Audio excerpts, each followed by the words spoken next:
this table right here? Thank you. First of all, something personally.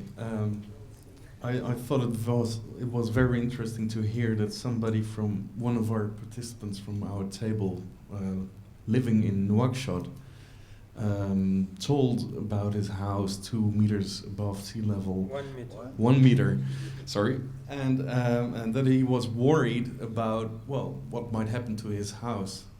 I was starting to wonder, I come from the Netherlands, I live below sea level. Then he said, well, don't worry about that, basically, because half of your country will disappear. Anyways. I wrote down 7 ways of how to make partnerships.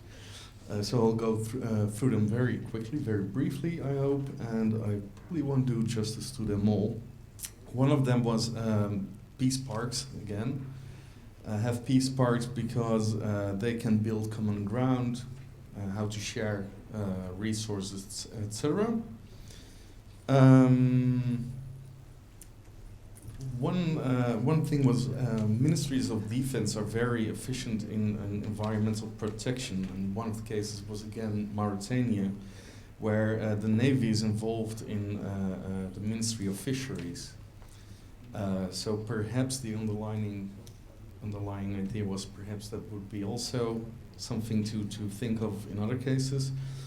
The third one was military-to-military cooperation. They should at least integrate environmental issues in their programs. And then IUCN should have something like a membership, or at least, MODs, Ministries of Defense, military, should be engaged in the organization. Which way? Well, we were not really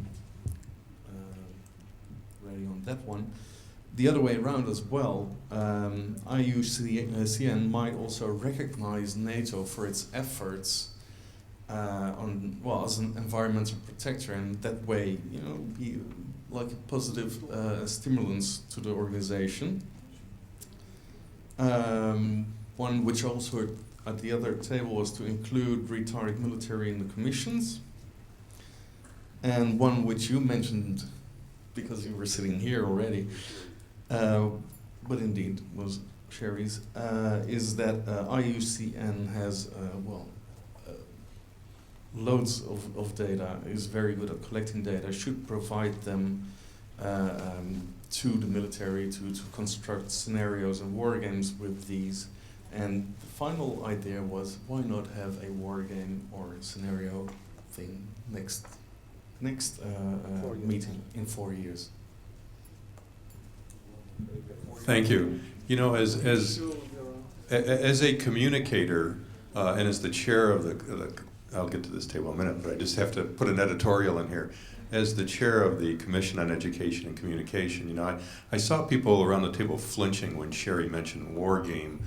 But in the end, if we really want to grab the attention and create the action and the change, then the language that we choose is very important. And the language that we choose in the case of what we're doing and what we need to respond to in terms of climate change, I think the notion of war game is very appropriate, and it should be communicated that way. So we'll come back to that.